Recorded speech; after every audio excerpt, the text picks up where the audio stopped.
નમસ્કાર વિદ્યાર્થી મિત્રો, હું કાતરિયા ભૂમિકા આપ સર્વ વિદ્યાર્થી મિત્રોનું સ્વાગત કરું છું તમારી પોતાની યુટ્યુબ ચેનલ ઓશન કોચિંગ ક્લાસીસમાં.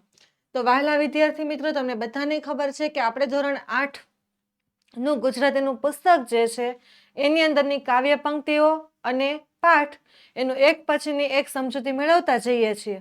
તો આજે આપણે એ શૃંખલાની અંદર પાઠ આપણો જે 18મો છે એ પાઠનું સોલ્યુશન પહેલાં તો સમજૂતી અને ત્યારબાદ આના પછીના લેક્ચરની અંદર એના સ્વાધ્યાયનું સોલ્યુશન પણ આપણે જોવાના છીએ. તો આજે આપણે જોવાના છીએ પાઠ 18. એનું નામ છે માંડી અમારી વાત. તો આ પાઠ કંઈક અલગ છે, ખાસ છે, તમને ભણવાની મજા આવશે. તો આજે આપણે આ પાઠની સંપૂર્ણ સમજૂતી મેળવવાની છે અને આના પછીના લેક્ચરની અંદર આપણે આનું જે સ્વાધ્યાય છે એનું સોલ્યુશન પણ મેળવવાનું છે. તો ચાલો શરૂ કરીએ. સૌથી પહેલા તો આ પાઠ સંકલિત છે એટલે એના લેખક કવિ કોઈ છે નહીં. અને આ પાઠની અંદર આપણે શું ભણવાના છીએ એનો આપણને ટૂંકમાં પરિચય આપ્યો છે, તો એ આપણે જોઈ લઈએ. તો જોઈએ, રામાયણ અને મહાભારત આપના આર્ષ મહાકાવ્યો છે અને આ બંને માનવ જીવનના અને માનવ ધર્મના ગ્રંથો છે. તેના ચરિત્રો જીવન જીવવાનો એક સાચો માર્ગ દર્શાવે છે. એ પવિત્ર ગ્રંથો જે આપણા છે, મોટા મહાકાવ્યો પણ કહેવામાં આવે, તો એ બે મહાકાવ્યોમાંથી આપણે કેવું જીવન જીવવું જોઈએ એ પણ આપણે એના દ્વારા શીખી શકતા હોઈએ છીએ. અને સાચા ખોટાની વિવેક બુદ્ધિ પણ આપણી તે વિકસાવે છે. તેમજ માનવ જીવનને ઉદાત્ત બનાવવા એ પ્રેરણા પૂરી પાડે છે અને પ્રેરણા આપતા રહ્યા છે. અને અહીં રામાયણના માંડવીના પાત્રને તેમજ મહાભારતના વિકર્ણના પાત્રને રજૂ કરવામાં આવ્યા છે. જો રામાયણની અંદર કયું પાત્ર લેવામાં આવ્યું છે તો માંડવી, અને મહાભારતની અંદરનું તો વિકર્ણ. આ બંને પાત્રોની અહીંયા રજૂઆત કરવામાં આવેલી છે. આ પાત્રોએ પોતાના યુગને અનુરૂપ જે સંઘર્ષ કર્યા તેની વાતો સૌને તમને જાણવી ગમશે. આ એકમમાં બંને પાત્રોની એકોકિત આપવામાં આવી છે અને એકોકિતમાં પાત્ર જ પોતાની કથા અને વ્યથા દર્શાવે છે. એકોકિતનો અર્થ શું થાય કે માનો કે માંડવીની વાત કરવામાં આવી છે તો માંડવી પોતે જ પોતાની બધી કથા કહેશે કે એના જીવનમાં શું હતું, કેમ હતું. અને માનો કે વિકર્ણની વાત કરવામાં આવી છે તો વિકર્ણ જ પોતાના જીવન વિશેની માહિતી આપણને આપશે. એટલે બહુ મજા આવશે. અને એમના મુખે જ કહેવાતી એમની વાત ઘણી જ રસપ્રદ અને પ્રેરણાદાયી હશે. એ પોતે જ પોતાની વાત કરે છે એટલે આપણને સાંભળવી પણ ગમશે. હવે વિદ્યાર્થી મિત્રો, નવા પાઠ્યપુસ્તક છે તો નવા પાઠ્યપુસ્તકના દરેક પાઠની સમજૂતી અને સ્વાધ્યાયનું સોલ્યુશન જો તમારે કલરફુલ પીડીએફમાં જોતું હોય તો તમે આપણો ઓશન કોચિંગ ક્લાસીસનો કોન્ટેક્ટ છે, કોન્ટેક્ટ નંબર ઉપર કોન્ટેક્ટ કરી શકો છો, અથવા તો પ્લે સ્ટોરની અંદર જઈ અને ઓશન કોચિંગ ક્લાસીસની જે એપ્લિકેશન છે એ પણ તમે ડાઉનલોડ કરી અને માહિતી મેળવી શકો છો. તો સૌથી પહેલું આપણે પાત્ર જોવાનું છે માંડવીનું. એટલે માંડવી આપણને એની કથા અહીંયા કહેશે. જોઈએ શું છે માંડવી આપણને શું કહેવા માંગે છે એ સમજીએ. લગભગ બધા રામાયણની અંદર ભગવાન રામથી પરિચિત છે, પછી સીતા માતાથી પણ પરિચિત છે, પણ લક્ષ્મણથી પણ પરિચિત છે અને લક્ષ્મણના પત્નીથી પણ પરિચિત છે. પણ એક આ પાત્ર જે છે એનો ક્યાંય ઉલ્લેખ લગભગ થયો નથી, અથવા થયો છે તો એટલો બધો કઈ થયો નથી કે આપણે એનાથી પરિચિત હોઈએ. તો જોઈએ કે માંડવી આપણને શું કહેવા માંગે છે. તો હું શું સાંભળું છું ખરેખર ભરતનો અવાજ. જો પોતે જ પોતાની વાત કરે છે એટલે માંડવી જ બોલતી હોય એવી જ રીતે અહીંયા દર્શાવવામાં આવેલું છે. શું કહે છે કે હું શું સાંભળું છું ખરેખર ભરતનો અવાજ, એમના મુખમાં મારું એટલે કે માંડવીનું નામ. 14 વર્ષના અંતરાલ પછી, એટલે કે 14 વર્ષનો જે આ સમયગાળો હતો, 14 વર્ષ એટલે કયા તો ભગવાન રામ, લક્ષ્મણ અને સીતા જે વનમાં ગયા હતા તે. એટલે 14 વર્ષના અંતરાલ પછી મારા કાનમાં મધ રેડાયું. એટલે કે આ અવાજ સાંભળીને જાણે કાનની અંદર મધ રેડાયું હોય એવું મને થયું. એટલે કે 14 વર્ષે માંડવી પોતાનું નામ સાંભળવા માટે તરસતી હતી. હા, હું માંડવી હા, બરાબર ઓળખી. રઘુવંશના યશસ્વી રાજા દશરથની પુત્રવધુ. હવે એ પોતાનો પરિચય કરાવે છે કે હું કોણ છું, તો હું માંડવી છું. અને હા, તમે બરાબર ઓળખ્યા છો કે હું કોણ છું, તો રઘુવંશના જે યશસ્વી રાજા, જે રાજા દશરથ છે, રામ ભગવાનના, લક્ષ્મણ, ભરત અને શત્રુઘ્ન, એ બધાના જે પિતા છે, એના પુત્ર વધુ, એટલે આ માંડવી. પુત્ર વધુ એટલે દીકરાના વહુ. જનક રાજાની આજ્ઞાથી અમારા 4 પિતરાય બહેનોના લગ્ન એક જ પરિવારમાં કરવામાં આવ્યા હતા. રાજા જનકની આજ્ઞાને માન આપી અને 4 ભાઈઓ માટે 4 બહેનોના લગ્ન થયા. 4 ભાઈઓના 4 બહેનો સાથે લગ્ન થયા હતા. મારા લગ્ન ભરતજી જેવા ધીર, વીર અને તેજસ્વી વ્યક્તિ સાથે થયા, એનાથી હું ખૂબ જ ખુશ છું. જો માંડવીના લગ્ન કોની સાથે થયા હતા, તો ભરત સાથે. એટલે કેવું કહે છે કે મારા લગ્ન કોની સાથે થયા હતા, તો ભરતજી જેવા ધીર, વીર અને તેજસ્વી વ્યક્તિ સાથે થયા હતા, એનાથી તે ખૂબ જ ખુશ છે. અમારા લગ્નના થોડાક જ દિવસોમાં મારા પતિ એમના મામાને ત્યાં કઈ દેશમાં ગયા હતા. શું કહે છે કે અમારા લગ્ન થયા એને થોડાક જ દિવસ થયા, ત્યાં તો મારા પતિ એટલે કોણ, તો કે ભરત, એ પોતાના મામાને ત્યાં ક્યાં ગયા હતા, તો કઈ દેશમાં ગયા હતા. પણ મને અયોધ્યાના મહેલમાં કોઈએ એકલવાયાપણું જણાવી દીધું ન હતું. એ ત્યાં મામાના ઘરે ગયા હતા, પણ મને અયોધ્યામાં જરાય એકલું લાગતું હતું નહીં. આમ તો ભરતજી માતા કૈકેયીના પુત્ર હતા, પણ અમે એટલા નસીબવંતા કે ત્રણેય માતાઓના ઉષ્માસભર પ્રેમથી અમે તરબોળ રહેતા હતા. શું કહે છે કે ભરતજી કોના પુત્ર હતા, તો માતા કૈકેયીના, પણ અમે એટલા બધા નસીબવાળા કે ત્રણેય માતાનો પ્રેમ અમને મળતો હતો. અને અમે બહેનો, હું, સીતા, ઉર્મિલા અને શ્રુતકીર્તિ પરસ્પર અપાર પ્રેમ કરતી હતી. એટલે કે 4 બહેનોને પણ બહુ ભળતું હતું. એ લોકો પણ એકબીજાની સાથે હળી મળીને રહેતા હતા. ત્યાર પછી જોઈએ ને, કાળની નજર એક દિવસ અમારી અયોધ્યા ઉપર પડી.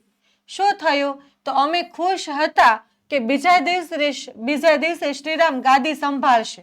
શ્રીરામ ભગવાનને ગાદી સંભાળવાનું જે અનાઉન્સમેન્ટ થયું હતું ને, સાંજે ગામની અંદર ઢોલ પીટવામાં આવે છે કે આવતીકાલે ભગવાન શ્રીરામ ગાદી ઉપર બેસશે. પરંતુ વિધિને કઈ બીજું જ મંજૂર હતું, એટલે કે ભગવાન શ્રીરામને ગાદી ઉપર બેસવા દેવા માંગતા હતા નહીં. એવું કંઈક અલગ જ લખાયું હશે. અને કોઈ નબળી ક્ષણોએ માતા કૈકેયીએ રાજા દશરથ પાસે વિચિત્ર માંગણી કરી. એટલે પોતાના 2 બાકી વચન માંગ્યા હતા તે. એ વિચિત્ર માંગણી અને રામને 14 વર્ષ વનવાસ અને ભરતને ગાદી, આ આસીની ધાર જેવા શબ્દ પિતા દશરથ માટે પ્રાણઘાતક બની ગયા. શું કહે છે કે કેવું નક્કી કરવામાં આવ્યું, તો ભગવાન રામને 14 વર્ષનો વનવાસ અને જે ગાદી એમને મળવાની હતી એ હવે કોને, ભરતને. અને આ શબ્દો એટલા બધા અઘરા હતા કે એ કોના માટે પ્રાણઘાતક બન્યા, તો રાજા દશરથ માટે પ્રાણઘાતક બન્યા. એટલે કે આ સાંભળીને જ એનો જીવ જતો રહ્યો. અને શ્રીરામ, સીતા અને લક્ષ્મણ ભૈયા એ વનમાં ચાલ્યા ગયા. એટલે કે 14 વર્ષના વનવાસ ભોગવવા માટે વનમાં ગયા. આખી અયોધ્યા જે છે એ શોકમય બની ગઈ અને અયોધ્યાનું તેજ ચાલ્યું ગયું. પહેલા જેવી હતી એવી હવે અયોધ્યા રહી નથી. બધું જ સાવ સુમસાન બની ગયું.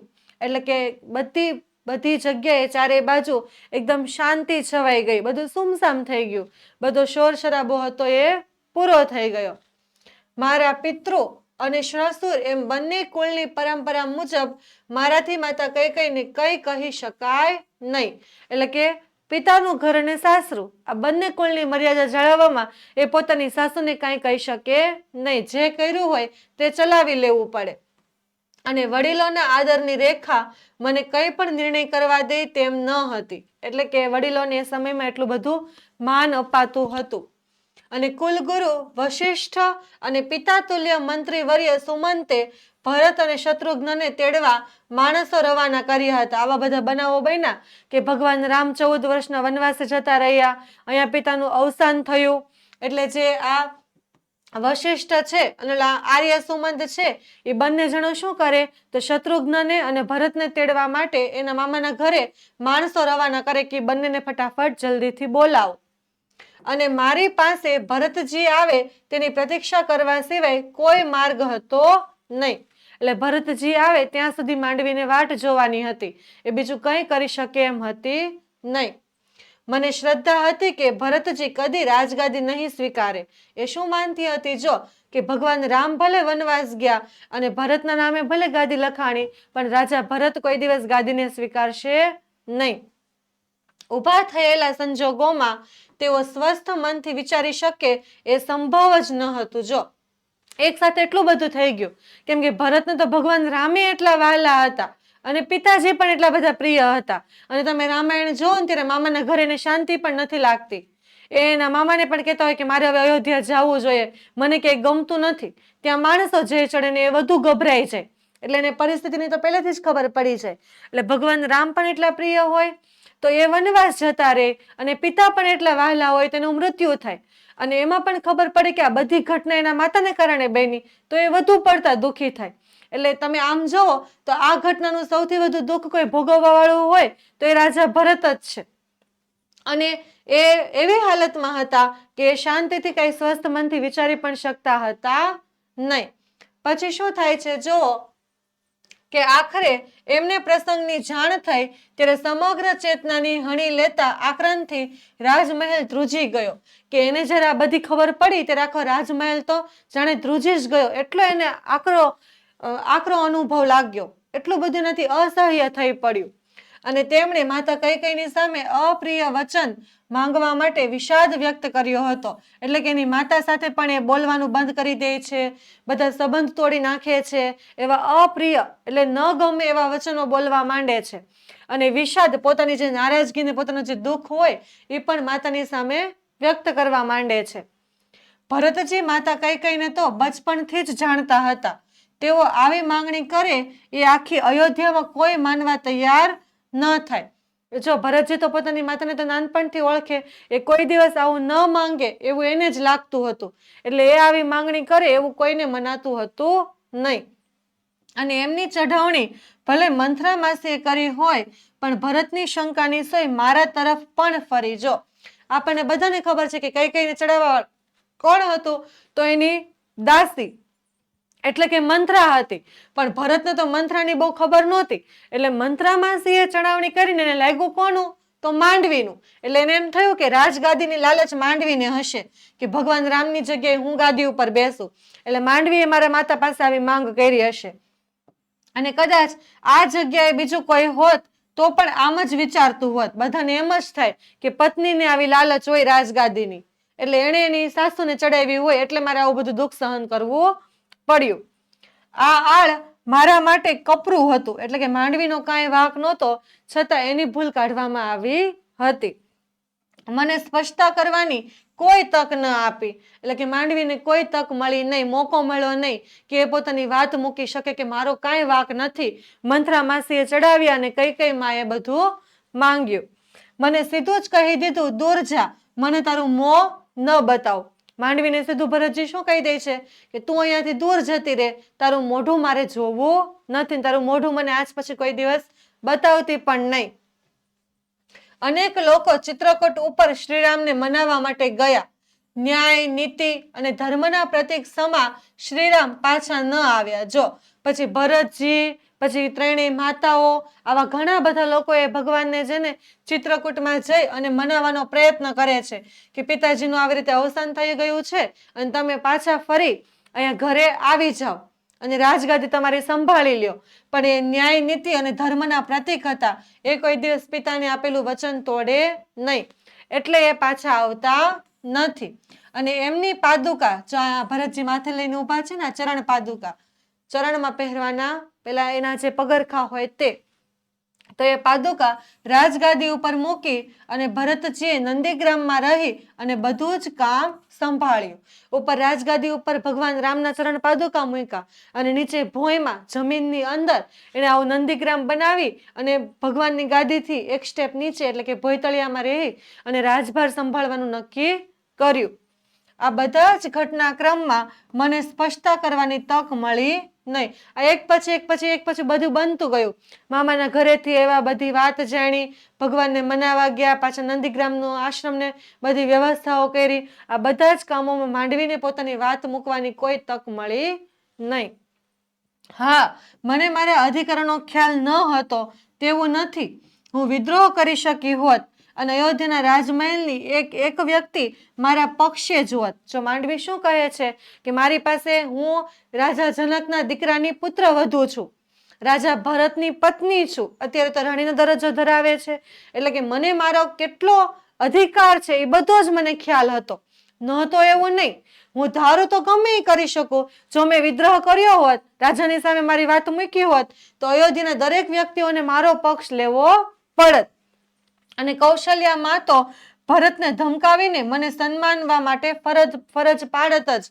કૌશલ્યામાં તો એટલા સારા હોત કે જો એને ખબર પડી હોત તો એ રાજા ભરતને ધમકાવત અને ખીજાત અને ગમે તેમ કરી અને મારું સન્માન એની પાસે જળવાત અને મારી માફી મંગાવત. પણ ગુરુ વશિષ્ઠ મારા માટે તેમને આજ્ઞા આપવા તૈયાર જ હોત. અને સાથે સાથે બીજું કોણ કે ગુરુ વશિષ્ઠને જો આ વાત ખબર પડી હોત તો એ પણ મારા માટેની આજ્ઞા રાજા ભરતને આપત. પણ જો એ રીતે હું મારા અધિકારો મેળવો તો એમાં મારું આત્મગૌરવ ક્યાં રહે? એ તો બધા એને કે ખીજાય અને બધાના ડરે મને માન આપે, તો એમાં મારું આત્મગૌરવ જળવાય નહીં. અને બીજી વાત પણ મારા અંતરને કોરી ખાતી હતી કે જે યુગમાં મારો જન્મ થયો તે તમે જાણો છો કે દરેક યુગમાં જન્મેલાનો એક યુગ ધર્મ હોય. તો મારો આ યુગ ધર્મની અંદર શું હતો અને મારે પણ મારો એ ધર્મ નિભાવવો હતો. માંડવી કયા યુગમાં જન્મા તો એના યુગનો યુગ ધર્મ અને એને નિભાવવાનો હતો. તો શું હતો? તો શ્રીરામનો જન્મ જ લોકોને આસુરી વૃત્તિથી બચાવવા માટે થયો હતો. અને આ બધું અમને વનવાસની ઘટના પછી જાણવા મળ્યું હતું કે એનો જન્મ જ વનવાસ માટે થયો હતો.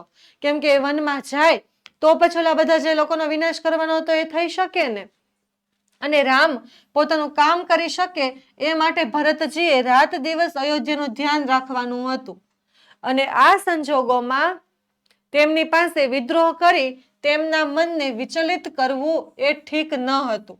માંડવી શું કહે છે કે અત્યારે ફરજ શું હતી કે ભગવાન રામ એના બધા કામો વનવાસમાં પૂરા કરે અને એની જગ્યાએ રાજા ભરત જે છે એ અયોધ્યાનો કારભાર સંભાળે.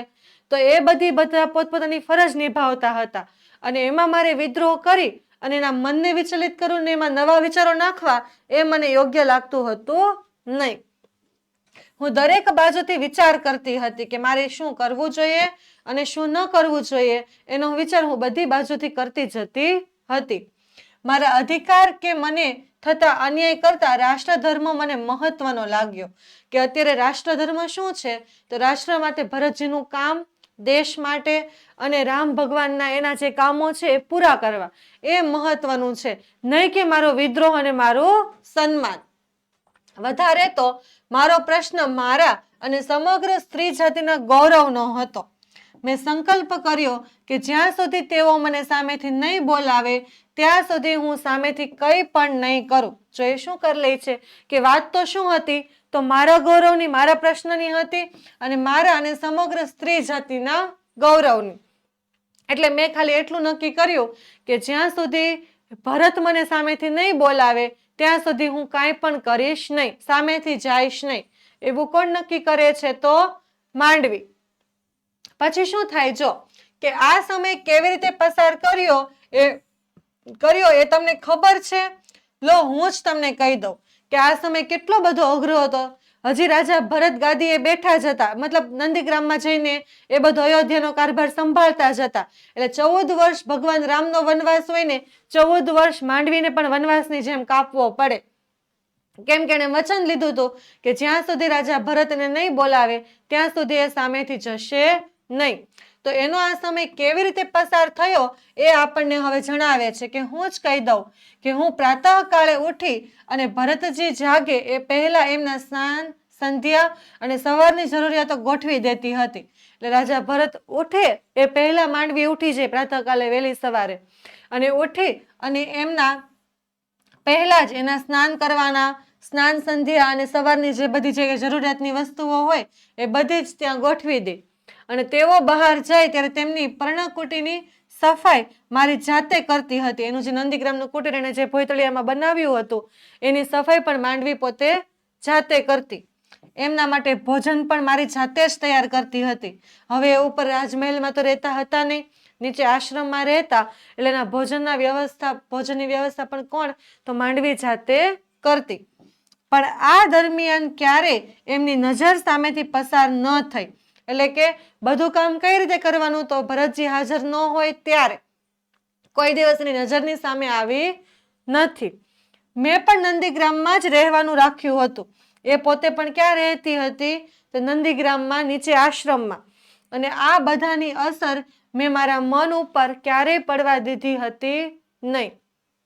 આ બધી વાત જે હતી એની અસર મેં ક્યારેય મારા મન ઉપર થવા દીધી નહીં.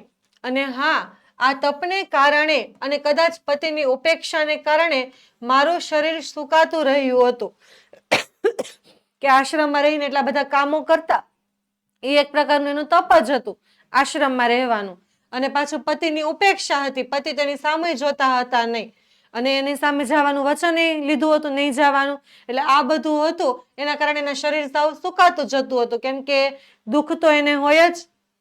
એમની ઉપેક્ષા, આટલા વર્ષ મને યાદ ન કરવી, એ બધું જ મને કોરી ખાતું હતું. કે માંડવીએ શું કીધું હતું? એ સામેથી નહીં બોલાવે ત્યાં સુધી નહીં જાઓ. અને એટલા વર્ષો સુધી માંડવીને યાદ જ કરતા નથી. એ આ માંડવીને શું કરતું હતું? તો અંદરથી તોડતું હતું. સામે પક્ષે ભરત જ મને બોલાવે એવી મારી હઠ અને નિર્ણય મને આ સહન કરવાની શક્તિ આપતા હતા. કે મારી જે હઠ હતી કે બોલાવશે નહીં ત્યાં સુધી હું જઈશ નહીં, એ હઠ એ મને શક્તિ આપતા હતા આ બધું દુઃખ સહન કરવાની. આખરે 14 વર્ષનો સમય પૂરો થયો. આવી રીતે ધીમે ધીમે જે છે એ 14 વર્ષનો ભગવાન રામનો વનવાસ પૂર્ણ થાય છે. અને શ્રી રામ વનવાસ પૂર્ણ કરી અને અયોધ્યામાં આવ્યા. અને આખી અયોધ્યા હિલોળે પડી હતી. શ્રીરામને મળવા સૌ ઉત્સુક હતા. બધા જ શ્રીરામને મળવા માટે ઉત્સુક હતા. દિવાળી જેવો માહોલ ઉજવાય છે. દિવાળી જેને આપણે ઉજવીએ છીએ, ભગવાન શ્રીરામ આવ્યા તે, એટલે એવો માહોલ હતો. અને બધા જ એમને મળવા માટે તત્પર હતા, ઉત્સુક હતા. શ્રીરામ પોતાની માતાઓ અને ગુરુજનોને સામેથી મળવા માટે ગયા. એક પછી એક બધી માતાઓને અને ગુરુજનોને બધાને સામેથી તે મળવા માટે ગયા. અને લક્ષ્મણ ભૈયા, ભરતજી અને શત્રુઘ્ન ભૈયા તો તેમની સામે જ હતા. એટલે કે સામે જ જઈને પોતે ઊભા રહી ગયા હતા. ઉર્મિલા અને શ્રુતકૃતિ પણ તેને મળવા માટે ગયા. તો મને કહેવડાવ્યું, પણ ભરતજીની હાજરીમાં હું જાઉં તો મારી પ્રતિજ્ઞા તૂટે. માંડવી શું કહે કે પરિવારના બધા જ સભ્યો એને મળવા માટે ગયા. એટલે મને પણ કહેવામાં આવ્યું કે તમે પણ ભગવાન શ્રીરામ આવ્યા છે તો મળવા માટે આવો. પણ માંડવી જઈ શકે નહીં, કેમ કે ત્યાં ભરતજી તો હાજર હોય જ. એટલે માંડવી જાય તેની પ્રતિજ્ઞા પાછી તૂટી જાય, સામે ન જવાની. રામ અને સીતાના દર્શનની તીવ્ર ઝંખના હોવા છતાં મારું આત્મગૌરવ મને રોકતું હતું.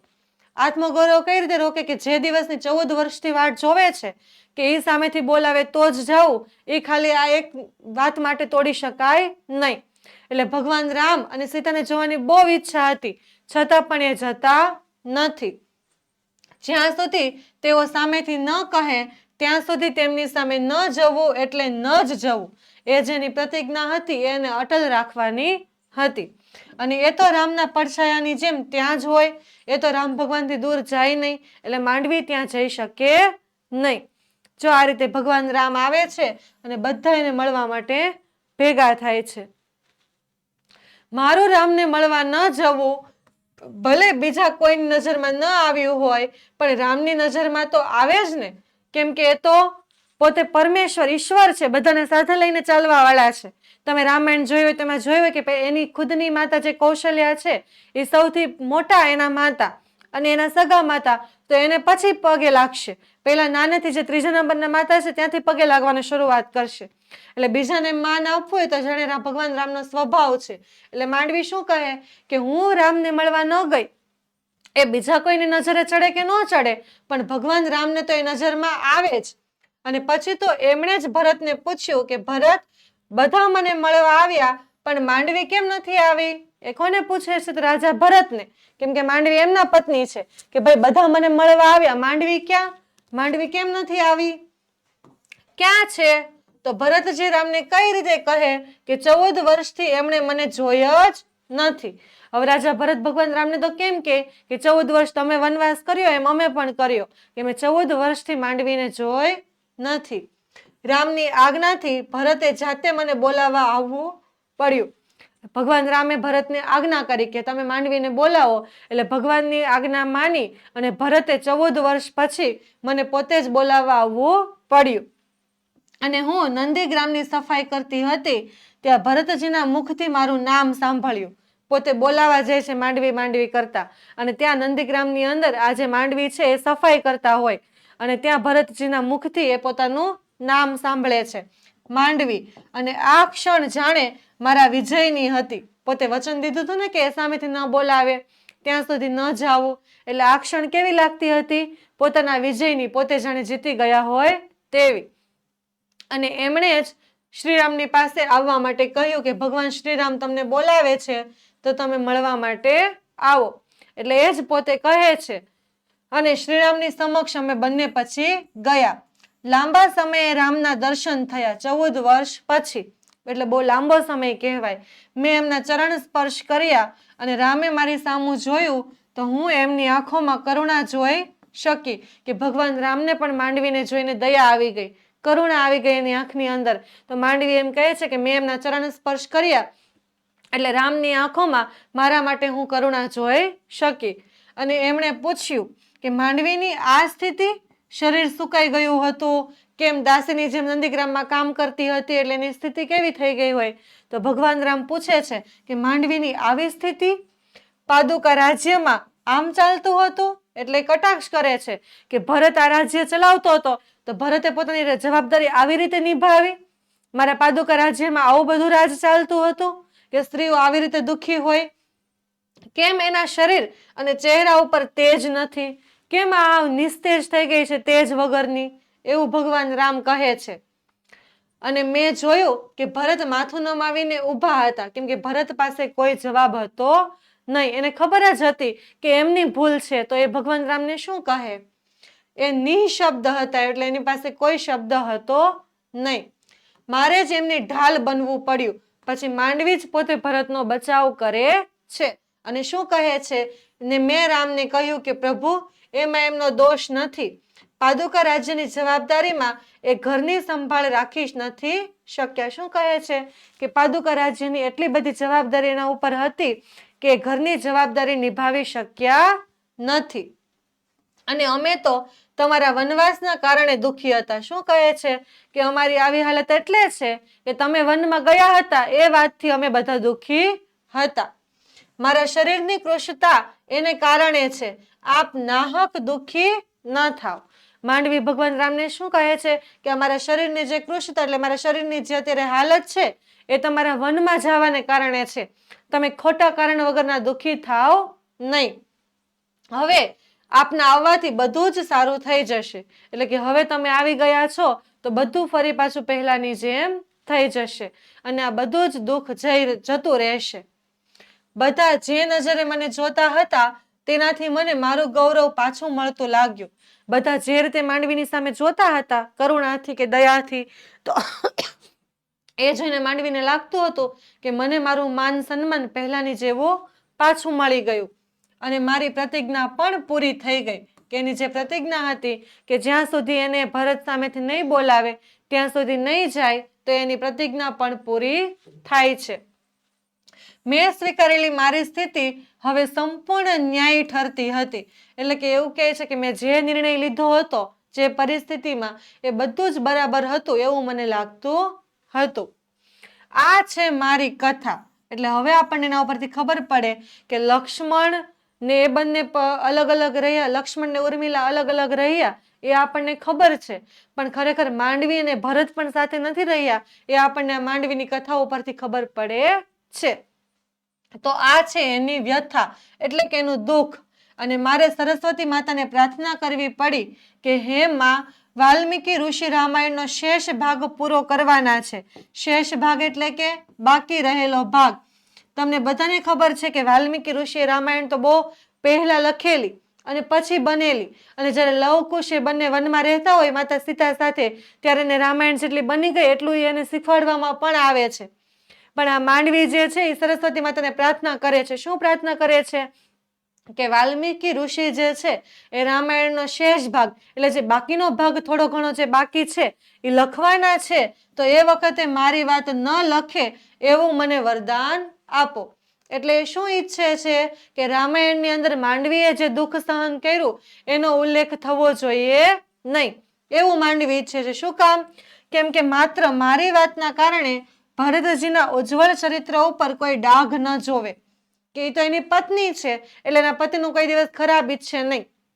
એટલે શું કહે કે ભરતજી રામ ભગવાનના એટલા આજ્ઞાકારી હતા, અયોધ્યાના એટલા આજ્ઞાકારી હતા, અયોધ્યાનો કારભાર એટલો સારી રીતે સંભાળ્યો, પણ ફક્ત ને ફક્ત માંડવીના કારણે એનું જે ઉજ્જવળ ચરિત્ર લખાવાનું હોય એમાં કોઈ ડાઘ પડી જાય તો એ માંડવીને ક્યારેય ગમશે નહીં.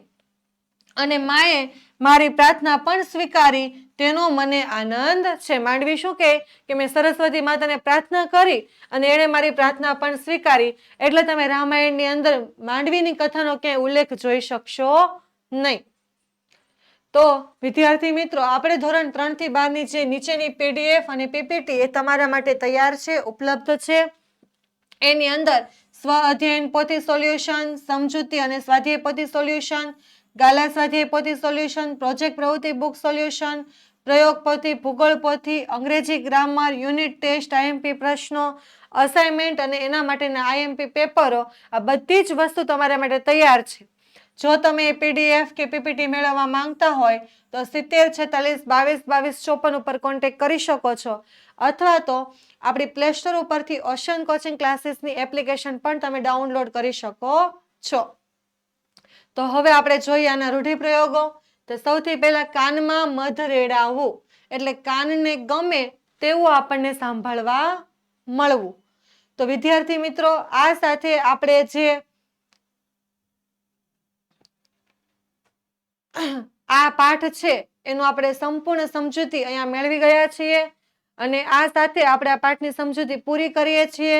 વહાલા વિદ્યાર્થી મિત્રો, નેક્સ્ટ લેક્ચરની અંદર આપણે આ પાઠનું જે સ્વાધ્યાય છે એનું સોલ્યુશન પણ સારી રીતે વ્યવસ્થિત રીતે સમજશું. ત્યાં સુધી ફરીથી આ એક વખત પાઠને વાંચી લેજો. કાંઈ પણ પ્રશ્ન હોય તો કોમેન્ટ બોક્સની અંદર જણાવજો. Thank you.